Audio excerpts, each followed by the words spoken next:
예, 내부 인테리어식 고려사항이 무엇이냐? 첫째는 탁월함. 인테리어 탁월함이 필요하다.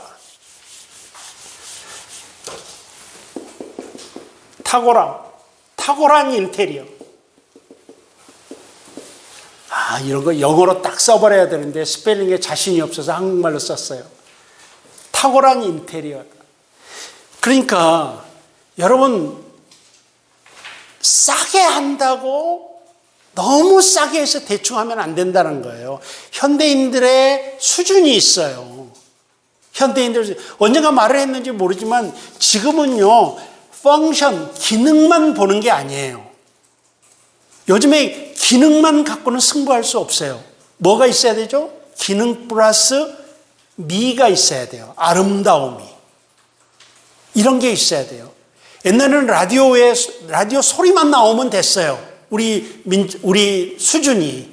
근데 지금은 라디오 있잖아요. 소리만 나온다고 라디오 사지 않아요. 예뻐야 돼, 디자인이. 그래야 사는 거예요. 지금 우리나라 수준이 그거예요. 이제는 의미를 찾고 미를 찾거든요. 옛날에 서바이벌 자체가 아니거든요. 근데 기능만이 아니에요. 아름다움이 있어야 돼요. 근데 어느 개척교회를 가보면은 돈이 없다고 그냥 목사가 손재주 있다고 뚝딱뚝딱 해서 무슨 책상 하나 만들어 놓고 강대상 만들어 놓고 강단 꾸며 놓고 그러거든요. 여러분, 그거 있잖아요. 안 돼요. 안 돼. 물론 우리가 비용을 절약해야 돼요. 예배실 안을 단순하게 꾸며서 전략해야 돼요. 그럼에도 불구하고 탁월하게 해야 돼요. 전문가에게 맡기는 게 좋다라고 저는 생각합니다. 그래서 그건 탁월하게 해야 된다. 이걸 이야기하고 싶어요. 여러분, 공간은 사람의 감정과 행동에 지대한 영향을 끼칩니다. 여러분, 지대한 영향을 끼칩니다. 공간에 지배를 받습니다. 우리가. 여러분, 정말 그렇습니다. 선교지에 갔어요. 선교지에 가서 교회를 지어요. 내가 한 것 같아요. 선교사들의 개신교회 예배당에 오면은 애들이 뛰고 난리 법석이야. 근데 그들이 그 동네 캐톨릭의 천주교에 들어가면 조용해. 뭐예요? 공간의 지배를 받는 거예요. 본능적으로 지배를 받아요, 우리가. 그래서 사람은 이 공간이 인간의 감정과 행동에 지대한 영향을 줍니다. 그러니까 제가 무슨 말하면 탁월하게 하되 예배실답게 해야 됩니다. 여기 예배 드리는 것이다. 비신자가 와도 여기는 좀 분위기가 이상해서 함부로 못하겠는데 하는 정도의 어떤 그런 분위기가 나도록 그렇게 좀 합니다. 그래서 모일 수 있는 숫자에 적합한 공간이 필요하고요. 재정적으로 무리하지 않으면서, 이거 어려운 이야기인데, 재정적으로 무리하지 않으면서, 동시에 허술하지 않으면서, 동시에 교회라는 영적 분위기가 나는, 그리고 목회 철학을 구현할 수 있는, 결국 돈이 있어야 이렇게 하는 건가? 하여튼 최선을 다해서 너무 허접하게 하면 안 되겠죠. 이런 거예요. 그래서 인테리어를 위해 여러 작은 교회를 방문하고요. 그러셔야 됩니다, 여러분. 가만히 항상 문제가 뭔가 하면은 멘토링을 안 받는 게 문제예요.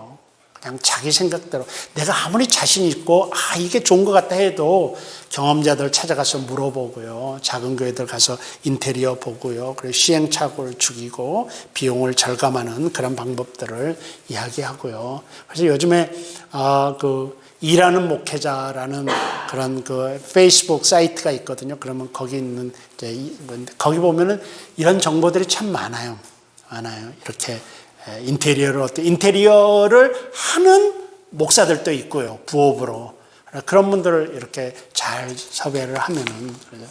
저도 그래서 한때는, 지금 이제 내가 좀 생각이 달라졌는데, 내게 중요한 사건이 하나 있어가지고 지금 내가 거기에 몰두하느라고 생각이 바뀌었어요. 그런데 옛날에 인테리어 배우려고 했었어요. 은퇴하고 나면은 제가 이렇게, 여러분 목사이고 학자이지만 제가 손재주가 좋아요. 스스로. 그래서 하면은 눈썰미도 있고요. 그래서 인테리어를 배워야 되겠다. 그래서 은퇴 후에 뭐 용돈도 좀 벌고 그다음에 교회도 좀 돕고 그래야 되겠다라는 생각을 한동안 한 적이 있었어요. 한동안 한 적이 있었습니다. 예. 그래요. 그래서 그런 거고요. 두 번째, 밝게.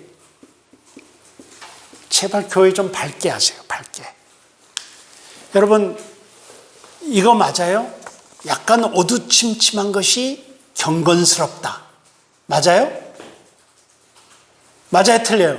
틀려요. 어두운 것과. 그럼 우리들은 보면은 좀 어둡게 해놓으면 무게감 있게 만들고 뭐 그러는데요. 틀려요. 틀려. 하나님은 밝으신 분이에요. 근데 개척교회를 보면 대체로 다 어두워. 이거 있잖아요. 여러분, 개척교회 네 글자 안에 이미 어두움이 깃들어 있는 단어야, 현실적으로. 근데 실제로 들어가면은 분위기까지 어두워. 조명까지도 어두워. 요거 밝게 하세요. 저는 이 어두운 식당은 절대로 안 갑니다. 식당을 왜 어둡게 해놓겠어요?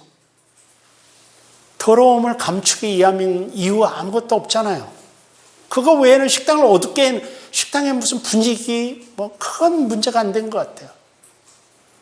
식당 여러분 미국에는 거의 카페트 문화잖아요. 우리는 바닥 문화지만 플로어 무릎 뭐 이런 거지만 카페트예요.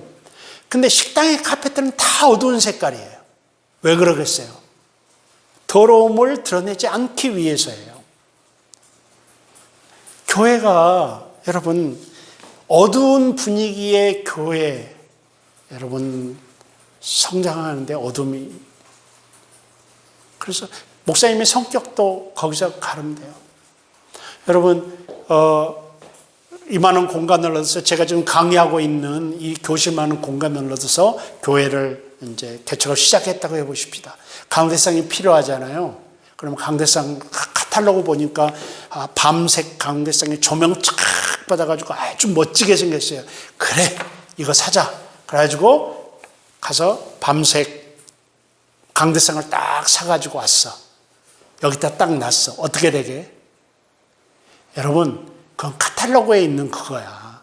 조명빨 받고 멋지게 되어 있죠. 근데 요만한 공간에다가 그 시커먼 거 딱 갖다 얹잖아요. 그러면 전체가 어두워. 전체가 어둡게 되는 거예요, 여러분. 그러니까 비품도 개척교회 때는 비품도 밝은 것, 조명도 밝게, 커튼을 치더라도 밝게, 밝은 색으로 이렇게 좀 하셔야 될 것 같아요. 그래서 밝게 하라. 세 번째는 단순, 깨끗. 이걸 꼭 말하고 싶어요. 여러분 정말 기억하세요. 여러분 이건 있잖아요. 여러분들이 개척을 하지 않고 부임을 해서 어떤 교회 가도 인테리어에 다 관련된 겁니다. 이게 인테리어 관련된 겁니다. 여러분 어느 교회에 갔다고 해요. 어느 교회 갔다고 해보십시다. 부임했다고 해보세요. 정말 인테리어는 끊임없이 손봐야 돼요. 끊임없이 손봐야 돼요. 교회 조그만 변화를 계속 줘야 돼요. 인테리어는. 벽지 하나라도 계속 바꾸세요. 정기적으로. 여러분 엄청난 영향력이 있습니다. 작은 변화는 큰 결과를 가져옵니다. 벽지 한쪽 페인트 색깔 하나 바꾸는 거 돈 얼마 안 듭니다. 그러나 그 결과는 엄청난 변화를 성도들에게 가져다 줍니다. 그래서 인테리어는 계속해서 변화를 추구하셔야 되는데 하여튼 탁월하게 하셔야 됩니다. 여러 가지들. 하여간 경험에 의하면요. 교회 기술자 있으면 그 기술자 쓰면 좋게 안 좋게? 제 경험에 의하면 안 좋아요. 안 좋아요. 그러니까 가서 그런 것들도 여러분 어느 교회 가면은 또 개척을 하면은 목회 철학으로 공포를 하세요. 우리는 교회 기술자를 쓰지 않는다. 어떤 일이 있어도. 이런 것들을 미리 공포하고 시작하면 돼요. 원칙을 정하면 돼요. 원칙을 정하면 돼요. 그 있잖아요. 교회 기술자 써놓잖아요. 그러면은 하고 싶은 대로 잔소리도 못할 뿐더러 또 해놨잖아요. 그럼 성도가 100명이면 100개의 의견이 있어요. 거기에 대해서. 좋은 의견만 있겠습니까? 나쁜 의견이 있어. 그럼 그게 돌아. 그러면 그 기술자 놓쳐요. 교회에서 상처받고 나가요. 이게 쉬운 게 아니야. 그런 것들이. 여러분. 그러니까 저는 기술자 썼어요. 교회 내 기술자를 썼는데 다시 내가 목회를 한다고 한다면 안 쓸 것 같아요. 안 쓸 것 같아요. 그리고 외부에서 공정하게 들어와서 정당하게 요구하고 정당한 가격을 주고 정당하게 요구하는 그런 관계가 좋을 것 같아요. 그게 좋을 것 같아요. 이제 할 때 이런 이야기들 좀 여러분 잘 기억했다가 나중에 여러분 목회에 적용했으면 좋겠습니다. 제가 확신 있게 말씀드리는 내용들이에요. 이게 이제 교회 개척할 때 단순하고 깨끗해야 돼요. 이게. 여러분, 공간이 작아요. 이제 이게 공간이 작아요. 그러면, 이 공간은 사람들의 관계도 만들어내요. 아까도 감정에도 영향을 주지만 관계에도 많은 것들을 만들어내요. 그냥 공간을 단순하고 깨끗하게 이렇게 돼요. 단순하고 깨끗하게 있는 게 좋아요. 그래서 어느 날 제가 TV를 보는데 그런 거 들으면 제가 좀 적어놓는데 거실 문화라는 말을 하더라고요. 거실 문화. 여러분 현대 주택이 어떻게 되냐면 거실을 크게 하고 방들은 작게 만들어요. 옛날 아파트들은 뭐예요? 방이 컸어요.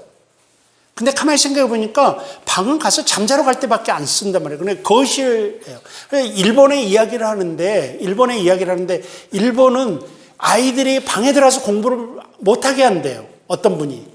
다 거실에 나와서 많은 그 거실 문화 속에서 공부하고 이렇게 합니다. 훨씬 더 좋다라는 거예요. 그게. 우리는 공부하려면 뭐예요? 다 방으로 집어넣잖아요. 들어가서 공부하라고. 근데 저희 아이들 미국에서 클 때만 해도요. 얘네들은 공부하는 패턴이 없어요. 빈둥거리고 누워서 하고 소파에 누워서 하고 그냥 텔레비 보면서 하고 이런 거예요. 그런데도 숙제할 거 다 하고 그러는 것을 봤어요. 그래 거실 문화를 이야기하더라고요. 거실 문화가 그냥 중간 공간이라는 거예요. 제3지대라는 거예요. 이런 공간. 그래서 여러분 제가 여기서 뭐 시간이 없어서 자세한 얘기를 저도 배운 거라서 그 TV를 보면서 배운 거라서 자세하게 말씀드릴 수는 없지만 공간학을 좀 공부를 하셔서 예배실을 어떻게 꾸밀 것인가, 예배실을 어떻게 꾸밀 것인가. 여러분 다르게 제발 우리 관념에 있어요. 예배실은 직사각형이고 앞에는 강대상이 있고 의자들이 전부 다 장의자들 딱 놓고 여러분 교회를 개척하면서요. 개척교회가 장의자를 집어넣는 사람처럼 미련한 사람이 없어요. 공간이 부족한데 개척교회는 부족한데 장의자를 넣으면 거기 예배실 외에는 다른 공간으로 활용할 수가 없어요. 활용할 수가 없어요. 근데 의례껏 아까 내가 말했던 그 형님 있죠. 아까 뭐 장소 그 형님도 있잖아요. 그 좁은 공간에 장의자를 다 넣어놨어. 그래서 점심을 먹어요. 점심 먹는데 점심 먹을 공간이 없어. 그래서 안에서 그 예배실에서 같이 점심을 먹어요. 근데 전부 다 앞에 강대상을 쳐다보면서 밥 먹고 있어요. 서로 얼굴을 못 보고. 왜? 어떻게 할 수가 없는 거예요. 마주볼 수가 없는 거예요. 전부 다. 그러니까 여러분 이것도 생각했어요. 왜 장의자를 넣어야 되죠? 예배실 안에는 왜 장의자를 넣어야 예배실이죠? 그게 성경에 기록되어 있나요? 아니에요. 근데 와서 서구에서 굳어진 전통일 뿐이에요. 어렸을 때 우리는 바닥에서 예배드렸어요. 방석 깔고 신발 다 벗고 들어가서 마루 문화여가지고 괜찮았어요. 너무 좋았어요. 어렸을 때 그냥 그 아버지가 전도사였는데 시골교회 목사 전도사였는데 그냥 가서 옆에 있다가 피곤하면 그냥 거기서 누워서 그냥 자고요. 여러분 제가 그런 기억이 나요. 여러분 너무 좋았어요. 그러니까 꼭 그런 어떤 편견 패러다임에서 벗어나서 근데 제발 장의자 집어넣지는 마세요. 그럼 공간이 예배실 외에는 다른 것을 활용을 할 수가 없어요. 그럼 거실화가 될 수가 없어요. 거실에서 예배드리고 거실에서 이야기하고 거실에서 서로 웃고 거실에서 또 싸우고 거실에서 뭐 영화 보고 이런 거실 문화, 제3의 지대, 중간지대, 이런 것도, 이런 어떤 생각들을 좀 여러분들이 하셨으면 좋겠다라는 그런 생각을 합니다. 그리고 예배실 공간을 가능한 줄이고 다른 용도의 공간을 확보합니다. 우리는 생추어리 중심 문화예요. 근데 그게 얼마나 저희 아버지도 교회당을 지었는데요. 그 교회당 지었는데 아주 그냥 예배당 딱 지어놓으니까 예배실을 중심으로 다. 그러니까 다른 공간이 없어, 건물을 지어도. 근데 그때는 그게 옳다라고 생각을 했었어요. 근데 지금은 그거 아니에요. 여러분 자꾸 미국 이야기해서 죄송해요. 미국 교회들은 본당은 작아요. 부속 시설들이 이렇게 다 커요. 주일학교 교실들 수 만들어 놓고 이런. 그러니까 이렇게 좀 우리가 생각하기에 지금 교회 개척하면 10명밖에 안 되는데 요만한 이 교실을 얻어가지고 10명밖에 안 되는데 예배실을 그냥 이렇게 다 만들고 그러면 되겠습니까? 10명 예배 공간 만들면 되죠. 우선은. 그리고 다른 용도로 쓸 수 있는 그런 인테리어가 필요하다라는 그런 것입니다. 그 다음에 네 번째, 단순 깨끗해야 돼요. 그 다음에 관리를 염두에 둬야 돼요. 관리를. 자, 보세요. 개척교회를 가게 되면요, 한 가지 공통점이 있어요. 뭔가 하면은 예배실에 짐이 많아. 비품이 많아. 왜 그래요? 비품을 어디 둘 데가 없어. 처음에는 예배실로만 했어. 그래서 깨끗했어. 깨끗하고 단순했어. 그런데 여러분, 살다 보면 살림살이는 늘어나게끔 되어 있어요. 여러분, 여기 지금 거기 담비하고 준수가 와서 강의를 듣고 있거든요. 둘에게 제가 좀 물어보겠습니다. 지금 살림 얼마나 늘었어요? 예? 예. 엄청 늘었다고 담비가 이야기했습니다. 사람은 살다 보면 살림살이 늘어나는 법이에요. 여러분, 유학을 가서 빈털터리로 가방 2개 갖고 유학하지만 유학생활 1년 하면요, 여기서 주워 오고 저기서 먹고 해가지고 짐이 꽉 차. 이게거든요. 교회도 마찬가지예요. 처음에 개척교회를 시작할 때는 별로 짐들이 없어요. 그래서 단순하고 깨끗해요. 근데 살다 보면요, 이 짐 들어오지, 저거 필요해서 사지, 이거 사지, 그러면 짐들이 다 많아져. 그러면 그걸 둘 데가 없어. 개척교회가 둘 데가 어디가 있어요? 창고가 있는 것도 아니고. 그러니까 그게 야금야금 본당으로 들어와요. 본당 뒤에 쌓이고 옆에 쌓이고. 그럼 나중에 오면요, 돗대기 시장 같아, 본당 안이. 예배실 분위기가 전혀 안 나. 근데 그걸 가리기 위해서 더 커튼을 만들어서 딱 쳐놔. 그러면 정말 가관입니다, 그게. 근데 그 교회 목사나 본 성도들은 그게 가관이 아니야. 그냥 익숙해져 있으니까 전혀 문제가 되지 않아요. 근데 방문자 입장에서 보면은, 여기가 이런 데서 예배를 드리네. 이렇게 된단 말이에요. 그러니까 인테리어 이런 것들을 할 때 항상 관리를 비품을 살 때 관리를 염두에 둬야 돼요. 관리를. 당장 필요해서 사는 게 문제가 아니에요. 그러면 이걸 사면은 관리를 해야 되는데, 여러분, 그러니까 비품을 구입할 때, 교회 비품을 구입할 때 항상 생각해야 되는 게, 이걸 그럼 이번에 쓰고 관리를 어떻게 하지? 이렇게 생각을 해야 돼요. 여러분, 그러니까 어떤 경우에는요, 조금 비싸더라도 렌탈하는 게 더 롱텀으로 보면 더 경제적이에요. 제가 시간은 없지만 이야기 하나 할게요. 목회를 하는데 이제 여름 VBS라고 Vacation Bible Study라고 그러죠. 이제 그 여름 성경학교를 해년마다 한단 말입니다. 근데 이제 여름 성경학교를 할 때 항상 기계를 몇 개를 빌려와요. 그게 뭔가 하면은 아이스크림 만드는 기계, 그다음에 솜사탕 만드는 기계, 이렇게 가지고 이렇게 빌려와요. 근데 있잖아요. 그거 일주일간 빌리는데 150불 정도 했어요. 150불 정도. 근데 그 기계 값은 얼마냐? 250불 정도 해요. 근데 사오는데 150불이에요. 근데 해년마다 이제 그걸 빌려서 했어요. 근데 어느 날 이제 주일학교 담당 목사님인 최 목사가 있었는데 최 목사님이 어느 여름 성경을 준비하다가 막 기쁘게 저를 찾아왔어요.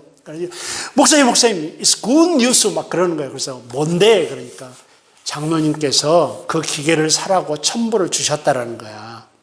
1,000불을. 그 기계 맨날 이제 렌탈 때마다 거기 얼마예요? 3개 빌리면 750불이잖아요. 해년마다 750불인데 그걸 사려고 하면은 1,000불이면 살 수 있는 거거든. 그러니까 그걸로 사면은 더 이상 뭐 해년마다 750불 안 나가니까 얼마나 이익이에요.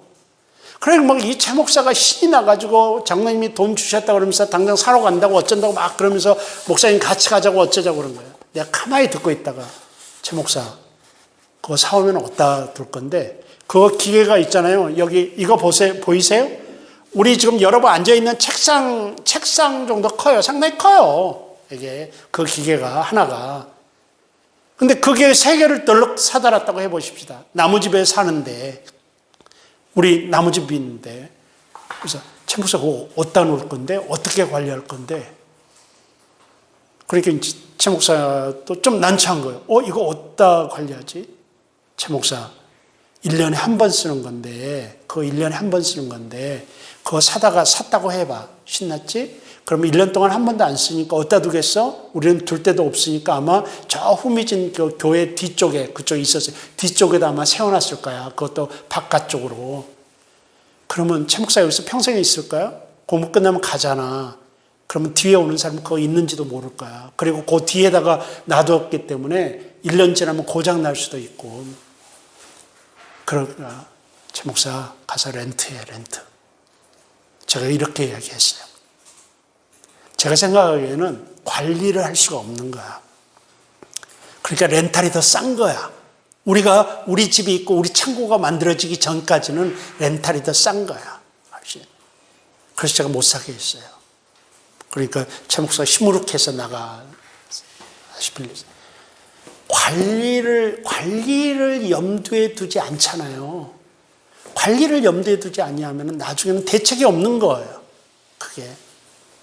그래서 여러분들 목회를 하고 그러면서 비품을 구입할 때는 정말 항상 절차적으로 비품을 구입해야 되겠지만 비품을 구입할 때 필요성 플러스 사후 관리까지도 염두에 둬야 돼요. 그래야지 교회가 깨끗하고 단순함을 유지할 수가 있어요. 깨끗하고 단순함을. 그래서 이런 것. 화장실.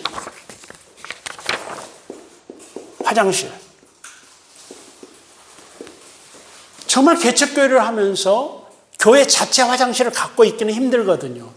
대체로 한 층을 빌려 쓰게 되면은 그 한 층에 있는 공용 화장실을 쓰거든요. 여러분. 근데 정말 이거 화장실 관리 중요합니다.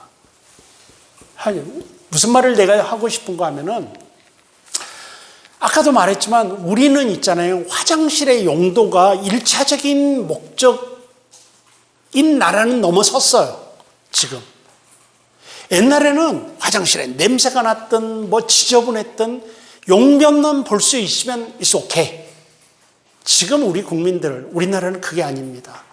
이미 선진국 반열에 들어서 가지고 화장실이 1차적인 용변보다는 휴게실의 개념이 강해졌습니다. 휴게실의 개념이. 그래서 공용 화장실을 사용하는 개척교회라고 했을 때 그 화장실 관리를 교회에서 해주는 게 좋습니다. 관리 맡기지 마시고 건물 주인의 관리에 맡기지 마시고 왜? 누구를 위해서? 교회를 위해서. 그래서 화장실을 깨끗이 관리하고요. 이 시설에 있어 화장실을 정말 깨끗이 관리하고 필요한 것들을 언제나 공급해주고 아무리 가난한 개척교회라고 할지라도 그걸 깨끗하게 직접 관리.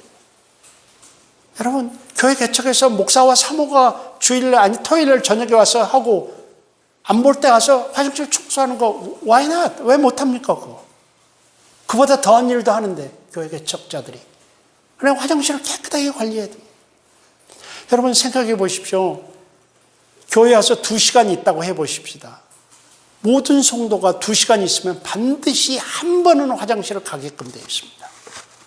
특별히 50이 넘은 여성들은 반드시 가게끔 되어 있습니다. 안 갈 수가 없습니다. 생리현상. 2시간 교회에 와 있다고 한다면. 그러니까 거기는 선택지가 아닙니다. 필수적으로 다 누구나 가서 들리는 곳입니다. 근데 거기 갔는데 지저분하고 막 이 냄새나고 이렇다고 해보십시다. 그러면 그분, 교회 방문하신 그분 다음 주에 안 옵니다. 제가 이런 말을 드리고 싶습니다. 여러분, 무슨 말인가 하면은 화장실 냄새는, 화장실에서 느낀 불쾌함은 그 어떤 훌륭한 설교의 성령의 역사보다 더 강하다는 거예요. 이 말을 하고 싶어요. 아, 목사님 설교 너무 은혜스러웠어. 아, 근데 화장실 때 안 갈래. 이거거든요, 이거. 그러니까 우리가 지금 우리 국민의 수준을 알고 우리 사회의 레벨을 알고 그걸 제가 전에도 이야기했죠. 주보도 아무렇게 만들어도 상관없어요. 순서만 나오면 돼요. 순서만 나오면. 그러니까 뭐 이면지를 써도 되고 아무렇게 순서만 적어도 되고 종이 질도 좀 나쁘고 왜? 다 헌금으로 하는 거니까 전략하자는 거예요. 근데 그 전략은 전략이 아니에요. 왜냐하면 지금 우리의 수준은 항상 펑션만 생각하는 수준이 아니라니까요. 미가 있어야 돼요. 미가. 아름다움이 떠나야 돼요. 그리고 화장실을 잘해야 돼요. 특별히 여자 화장실이요. 여러분 통계가 미국 통계인데 통계가 이 교회를 나올 것이냐 아니 나올 것이냐의 결정은 누가 하는지 아세요? 여자들이 다 해요. 대부분. 여자들이 다 해요. 80%를 여자들이 한대요. 이 교회에 나올 것이냐 안 나올 것이냐. 그러니까 이걸 알고 미국 교회들은 여자 화장실을 기가 막히게 만들어놔요. 여자 화장실을 소파도 2칸으로 만들어서 실제로 목적 용변, 그 다음에 또 한 칸 이쪽은 소파, 거울, 뭐 편안하게 이렇게 다 여자 화장실을 만들어요. 그리고 또 잘하는 게 뭐예요? 교육 시설. 여성들의 자녀 교육에 되게 관심이 많거든요. 이거에 신경을 굉장히 많이 써요. 여러분, 저는 제가 굉장히 실용주의를 이야기하고 있습니다. 그렇게 되는 거예요. 화장실 정말 잘해라. 이런 이야기를 드리고 싶습니다.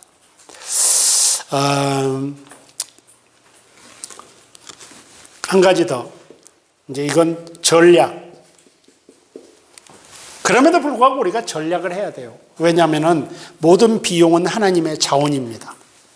자, 여러분 따라서 하세요. 여러분도 따라서 하시고 여기 계신 분들도 따라서 하세요. 헌금은 성도들의 피다. 다시 한번.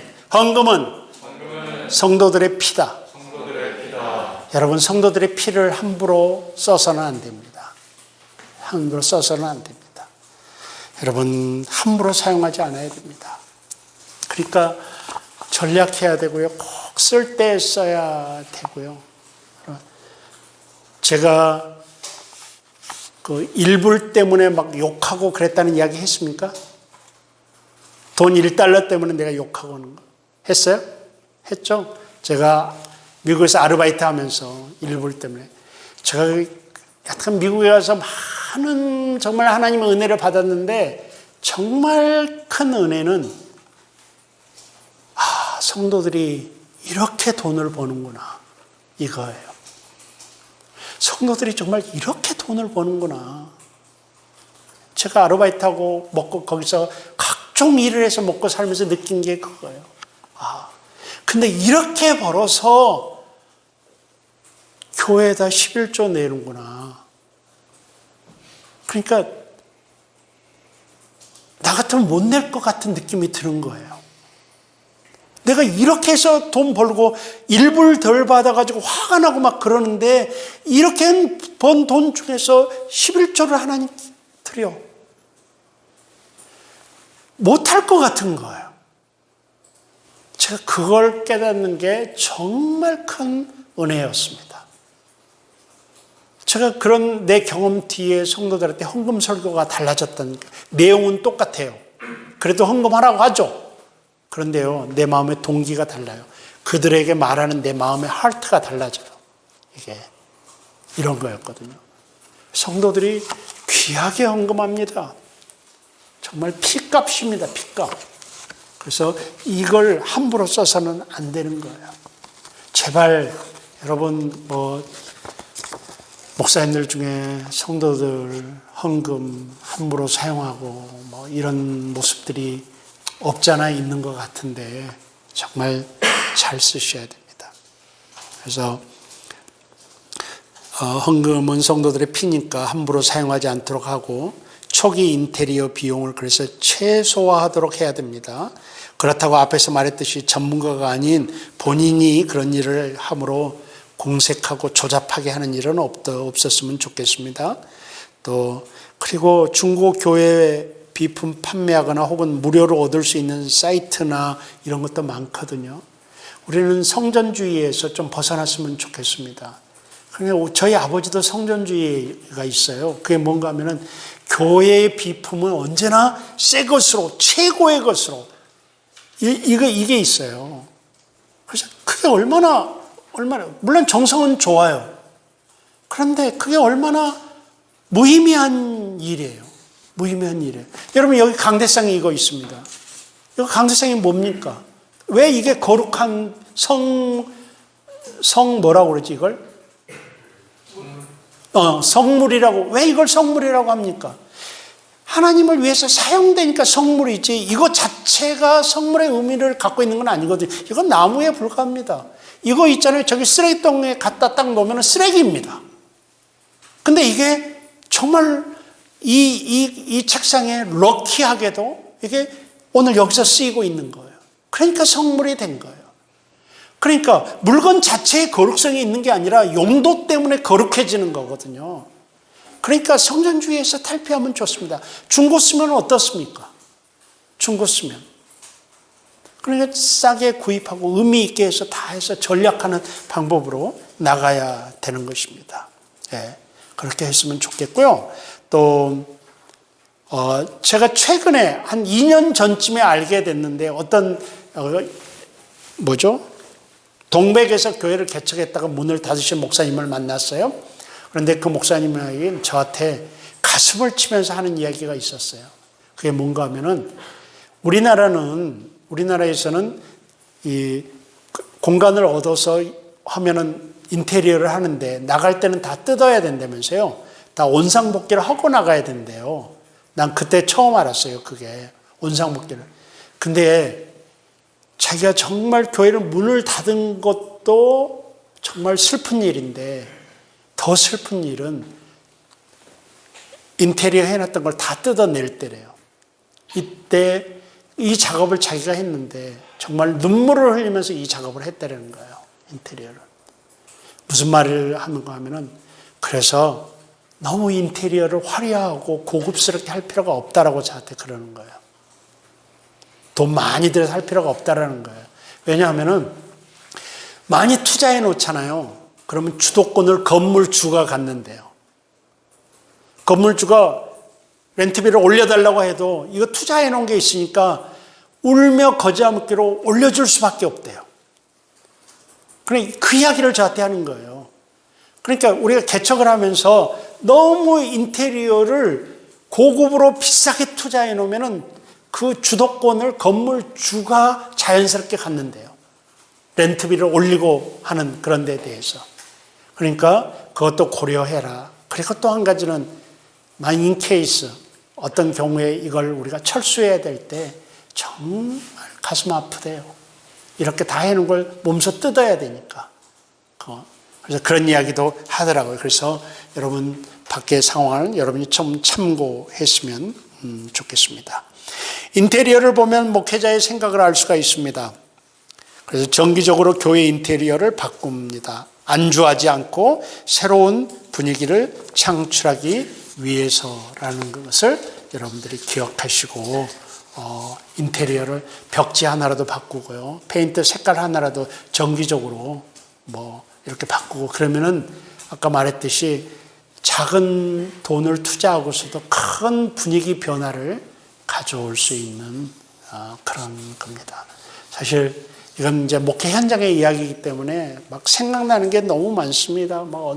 제가 교회를 갔더니 어떤 내가 2개의 교회를 섬겼는데 나중 교회를 갔더니 그냥 20년도 더 된 노란 커튼이 앞에 이런 생각 다 내가 듣고, 근데 지혜롭게 바꿔야 됩니다. 여튼 교회 안에 있는 비품은 다 누군가의 헌신이거든요. 그러니까 누군가의 다 정체성이 담겨져 있는 거예요. 정체성이 담겨져 있어요. 교회 부셔져가는 책상이 하나가 있어. 여러분 이거 이런 거 왜 있습니까? 그리고 치우면 돼 안 돼? 안 돼요. 이것도 지혜가 필요해. 아무리 쓰레기 같아도 아무리 마음에 안 들어도 여기에 목숨을 걸고 있는 누군가가 있어요. 자기가 해놓은 거지.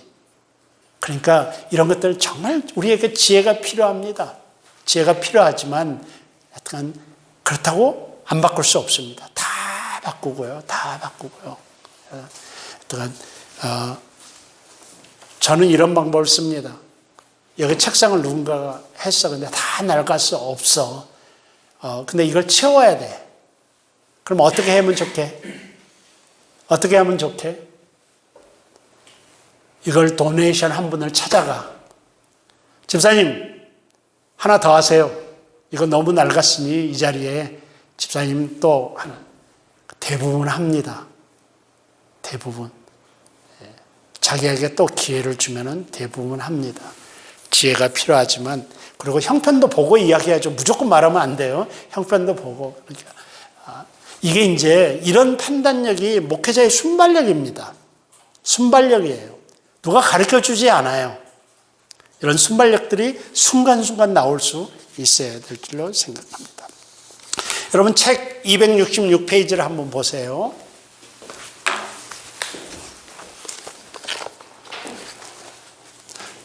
책 266페이지를 보게 되면은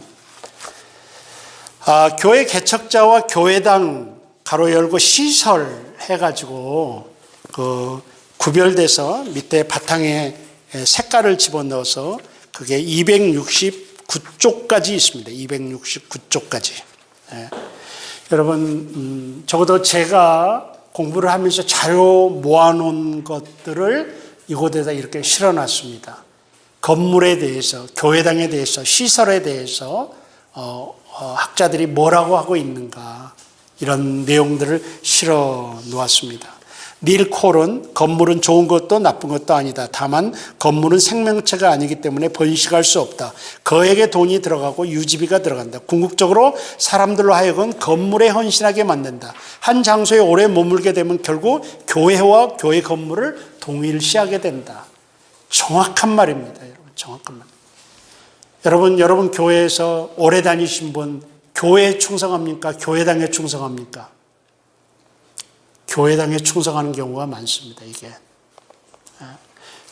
팀 체스터 교회당이라는 책에서 초기 교회들은 건물을 소유하지 않았다. 주로 부유한 신자집이나 허름한 공동주택에서 모였다. 2세기 중반까지도 교회당을 건축하지 않았다. 그리스도인들이 모이는 용도로 사용하는 건물은 훨씬 나중에 생겨났는데 대개는 콘스탄티누스가 기독교를 로마 제국의 시민 종교로 만든 이후에 이교도의 사원을 따라 만든 것이었다. 이론은 있습니다. 이론은 이게 이교도의 사원을 본따서 만들었다라는 한 주장입니다. 여기 다 동의하는 건 아닙니다. 이게 마이클 프로스트 새로운 교회가 온다. 우리가 건물을 짓고 그리고 나서 그 건물이 우리를 형성한다. 크리스텐덤 속에서 우리는 너무나 깊게 건물에 의해 형성되어 도구로서 건물이 우리 의식과 사회적 모습에 미친 실제적인 영향을 제대로 파악하지 못한다. 건물 없는 교회를 상상도 못한다. 건물은 그저 도구이며 우리는 항상 이 사실을 유념해야 한다. 기독교는 자체 건물을 가지지 않았을 때 하나님의 백성으로서 그 본질에 가장 효과적이었고 합당했다. 여기서 분명히 하는 것은 건물들은 필요하다는 점이다. 그것은 도구이며 때로는 중요한 도구이다. 그러나 유일한 도구는 아니다. 그리고 그 도구가 세상 속에서 우리의 사명과 목적을 성취하기 위한 능력을 둔하게 한다면 우리는 의문을 제기하고 그 문제를 적절하게 처리해야 한다. 우리의 사명과 상황이 어떤 도구를 쓸지를 결정해야지 거꾸로 되어서는 안 된다. 우리가 쓰는 도구가 우리를 설계하는 것이 아니라 우리가 우리의 도구를 설계해야 된다.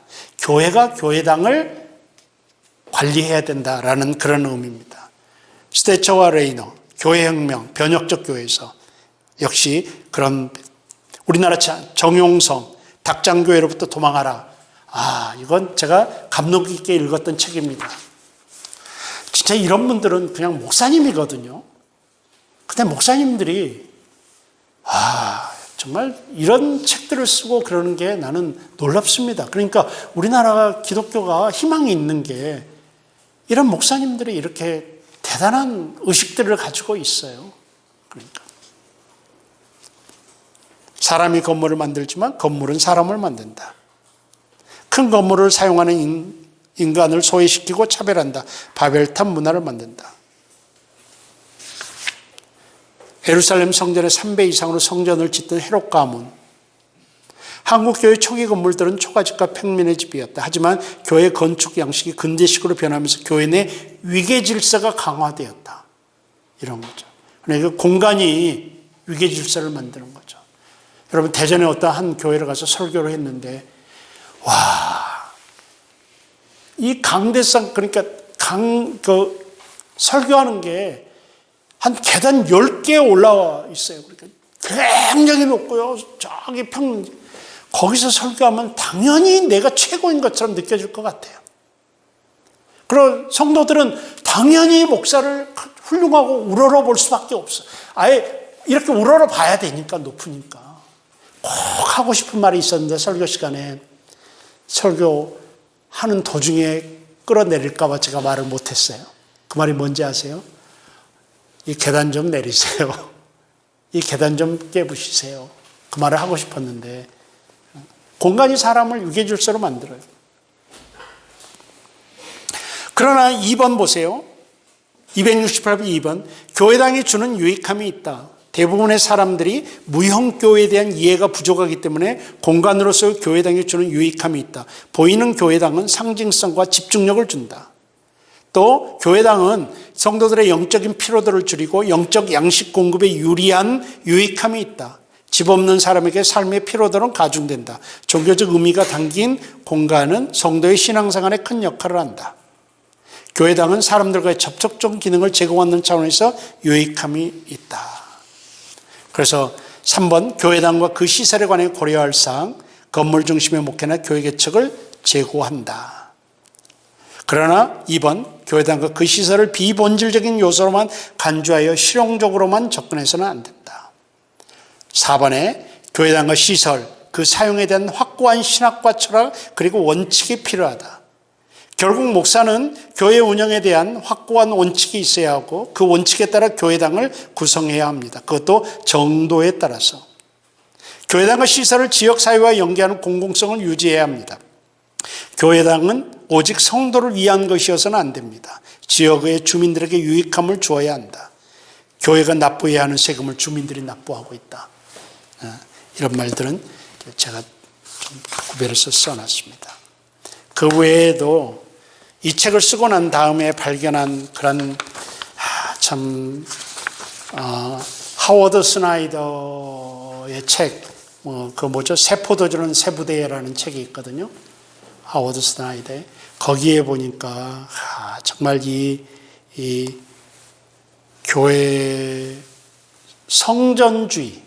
성전주의에 대해서 아주 자세하게 설명하고 비판해 놓았더라고요. 그런 책도 한번 보시면서 결국 제가 말씀드리는 것은 확실한 신학이 있어야 된다. 교회당에 대한, 건물에 대한, 시설에 대한, 비품에 대한 그런 것들은 그냥 되는 대로 하는 것이 아니라 정말 확고한 어떤 투철한 여러분의 신학과 목회 철학이 있어서 그거에 근거해서 사용해야 된다라는 것을 이야기하고 있습니다. 하우스와 홈의 관계로 여러분들께서 잘 좀 생각해 보시면은 목회를 하면서 교회당에 대해서 어떻게 하나 그런 거예요.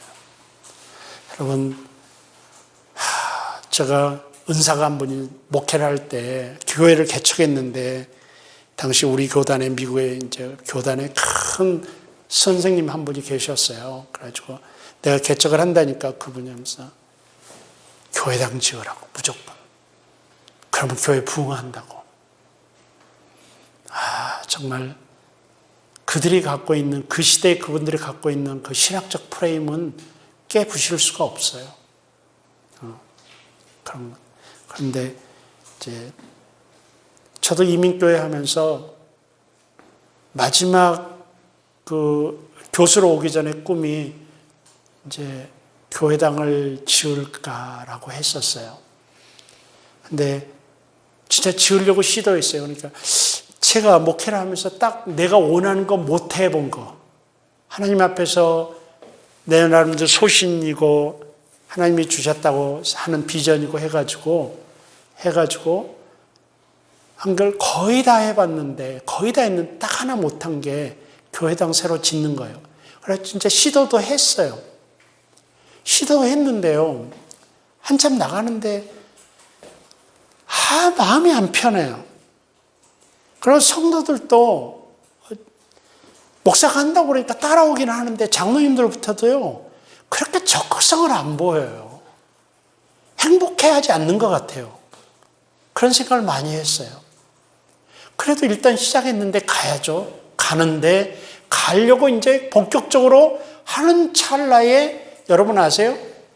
미국의 그 서브프라임 사태 아시죠? 2010년 정도에 이제 왔던 그런 서브프라임 몰기지, 그게 덮친 거예요. 그래 결국은 아무것도 못해요. 못할 형편이 됐어요. 성도들도 행복해하지 않고요. 그래서 제가 낚시터를 갔어요. 낚시터는 제가 기도원처럼 여기는 곳이거든요. 그래서 겨울에 낚시터를 갔다가 하나님 앞에서 어떻게 할까요 하다가 딱 결심을 굳혔어요. 그리고 그 다음 주일날 설교 시간에 정식으로 성도들에게 이렇게 말했어요. 여러분, 제가 하나님의 뜻을 오해한 것 같습니다. 여러분들 힘들게 해서 죄송합니다. 교회 건축 프로젝트는 없던 것으로 하겠습니다. 이렇게 깨끗이 제가 설교 시간에 공적으로. 저는 그때 성도들의 얼굴 표정을 지금도 기억해요. 그 말이 오니까 전부 다 고개를 끄덕거리면서 얼굴에 미소를, 아니 내가 독재자도 아니고 그러면 안 한다고 하면 되지. 처음부터 저는 안 한다고 그러면 안 하거든요.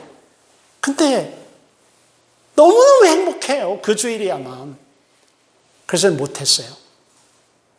그래서 지금 생각해봐요. 제가 잘했다 그런 생각을 해요. 잘했다. 이민교회 역사가 앞으로 얼마나 되겠습니까? 정말 이민교회는 통폐합됩니다. 제가 시카고 지역에서 목회를 했는데 시카고에도 그때 250개 교회가 있었습니다. 한인교회가. 어떻게 되겠습니까? 지금 이민자 없습니다. 이민자가 없습니다. 지금. 저같이 오히려 역이민 오고 있는데. 근데 교회만 덩그랗게 키워놨으면 어떻게 되겠습니까? 건물만 지어놨으면. 지금 있는 건물도 충분한데. 너무 큰데 지금도. 그런 경험이 제가 있습니다. 여러분들 확실한 신학과 하나님 앞에서 교회당 건축과 관련해서 이게 야망인지 하나님의 비전인지를 잘하고 그 분야에 있어서만은 하나님의 비전과 연결시키지 말고 합리적으로 홈과 하우스의 관계로 시작하십시오. 저는 그렇게 고민하고 싶습니다.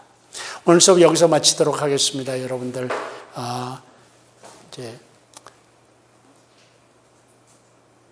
1시간만 더 하십시다. 1시간, 다음 주 1시간 더 남았습니다. 여러분 수고하셨습니다. 마치겠습니다.